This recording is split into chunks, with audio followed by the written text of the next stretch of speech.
Assalamualaikum warahmatullahi wabarakatuh. Perkenalkan, nama saya Sulfahmi Wadania Oktaviani, NIM F2020010131 dari kelas A1 Farmasi. Pertama-tama saya mengucapkan terima kasih kepada Bu Citra Dewi selaku dosen pengampu dari mata kuliah Kimia Organik 1 telah mempercayakan saya untuk membawakan tugas tentang stereoisomer. Langsung saja kepada pembahasannya. Stereoisomer terbagi atas dua, yaitu enantiomer dengan diastereomer. Pengertian stereoisomer yaitu senyawa berlainan yang memiliki struktur sama. Yang membedakan adalah penataan atom-atom penyusun dalam ruangan, di mana sifat dari isomer ini yaitu stereoisomer memiliki nama iupach yang identik kecuali kata depan seperti tran, cis, d, dan lain-lainnya, dan memiliki gugus fungsi yang sama atau tidak berubah. Stereoisomer menyebabkan perbedaan yang nyata dalam sifat kimia molekul, yang dimana stereoisomer dari 2-bromo-3-klorobutana, kita bisa lihat ini pada gambar, pada A dan B ini pasangan enantiomer, B dan C ini diastereomer, B dan C ini diastereomer juga. Terus selanjutnya ada C dan D pasangan enantiomer, A dan D ini pasangan diastereoisomer, dan B dan D ini diastereoisomer juga. Dan secara sistematis untuk mengetahui jumlah molekul atom C chiral, yaitu dapat dirumuskan dengan N pusat chiral sama dengan 2 pangkat N isomer. Langsung saja pada enantiomer. Pasangan enantiomer yaitu molekul dan bayangan cerminnya itu tidak identik dengan sifat enantiomer. Sifat fisikanya sama, sifat kimianya sama, dan memutar cahaya bidang terpolarisasi atau dengan besar sudut sama tetapi arah putarannya itu berlawanan. Seperti kita bisa lihat pada gambar bawah ini pada contoh enantiomer, di mana ini ada bidang cerminnya di sini di tengah. Kita bisa lihat di sini ada H sebelah kiri, tapi bayangan cerminnya ini sebelah kanan. Ini ada OH di sebelah kanan, tetapi pada bayangan cermin ini ada di sebelah kiri. Terus CH3 juga begitu, sebelah kiri, tapi bayangannya itu ada di sebelah kanan. Dan COH menjadi, pada HOOC menjadi COOH. Selanjutnya pada contoh, kita bisa contohkan pada asam laktat. Kita bisa lihat sini ada bidang cerminnya juga, pada asam laktatnya juga begitu. Kita bisa lihat di sini S plus asam laktat dari jaringan otot alfa sama dengan plus 13,5 derajat. Tetapi pada bidang cerminnya ini akan menjadi R minus asam laktat dari susu alfa sama dengan minus 13,5 derajat. Begitu juga kita bisa lihat di sini. Dicontohkan ini dengan searah jarum jam atau biasa disebut dengan R, atau berlawanan jarum jam biasa disebut dengan S. Selanjutnya, materi yang kedua ada diastereomer.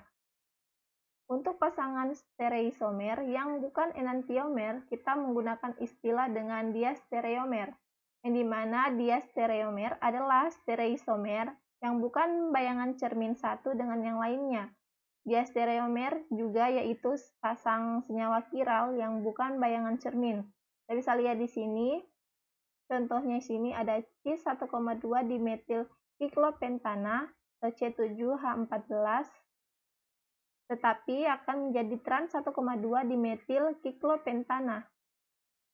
Ini kita bisa lihat sini, ini sama, tetapi untuk struktur ininya dan ininya berubah. Kita bisa lihat lagi di sini isomer geometrik cis trans, yaitu molekul dengan 2 atau lebih karbon chiral dengan isomer cis trans bukan merupakan bayangan cermin sehingga termasuk diastereomer. Kita bisa lihat juga ini pada gambarnya ada gambar enantiomer, ada 2 gambar enantiomer dan 2 gambar diastereomer.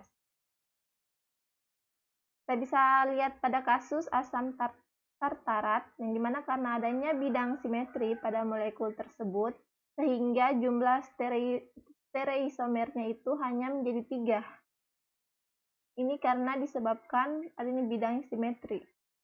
Kita bisa lihat pada ini menghasilkan 1, 2, 3 buah.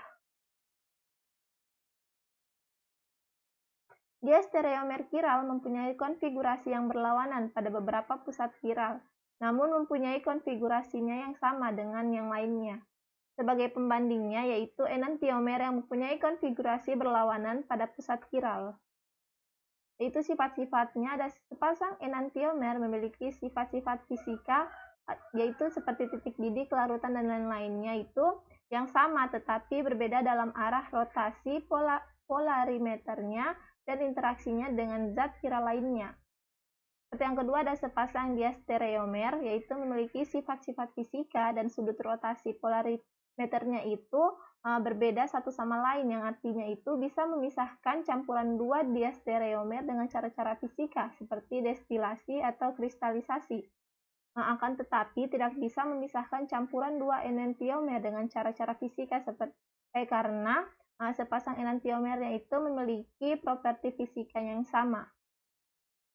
Langkah awal yang penting yang harus dilakukan untuk menentukan adanya stereoisomer adalah dengan mengidentifikasikan seluruh atom karbon pusat stereogeniknya. Yang dikatakan senyawa akiral jika tidak terdapat atom kiral dalam seluruh atom C pusat di senyawa, dan dikatakan senyawa kiral jika tidak terdapat minimal satu atom kiral dalam seluruh atom C pusat di senyawa. Seperti kita bisa lihat pada contoh akiral ini, di bawah ini ada dua contoh dari akiral dan satu contoh dari kiral tersebut. Konfigurasi pusat kiral yaitu susunan atom atau gugus atom yang terikat pada pusat kiral, di mana konvensi RS berguna untuk menunjukkan enantiomer yang dimaksud tanpa harus menggambarkan susunan atom atau gugus pada pusat kiralnya, di mana pusat kiral itu dilihat dari arah berlawanan dengan atom atau gugus yang mempunyai prioritas terendah atau seperti -H. Maksudnya, yang dilihat berputar adalah atom berprioritas 1,2,3, yaitu atom prioritas terendah itu seperti 4, yaitu tidak berputar, tetapi tetap di sumbunya. Jika urutan prioritas besar ke kecil, seluruh jarum jam itu, maka pusat kiralnya dinyatakan mempunyai konfigurasi R. Tetapi jika sebaliknya, misalnya dari kecil ke besar itu, maka pusat kiralnya dikatakan mempunyai konfigurasi S. Seperti kita bisa lihat ini, maksud dari urutan prioritasnya itu, yang pertama, makin tinggi nomor atom, makin tinggi prioritasnya. Misalnya ini dari I, lebih besar dari Br, lebih besar dari Cl, lebih besar dari F, lebih besar dari OH, lebih besar dari NH2, lebih besar dari CH3, dan lebih besar dari H. Jika ada gugus-gugus yang identik, maka prioritas ditentukan oleh atom berikutnya, seperti kita lihat pada gambar tersebut. Dan yang terakhir ada ikatan rangkap 2 dan 3 dianggap sebagai ikatan tunggal yang diganda duakan atau diganda tigakan. Seperti kita bisa lihat pada contohnya ini ada CH rangkap 2, CH2 dianggap sebagai CHC, CH2. Seperti ini juga ada C rangkap 2O dianggap sebagai CO, CO. Itulah materi yang dapat saya sampaikan. Mohon maaf bila banyak gangguan dan kekurangan saya. Saya akhiri, wabillahi taufiq wal hidayah. Wassalamualaikum warahmatullahi wabarakatuh.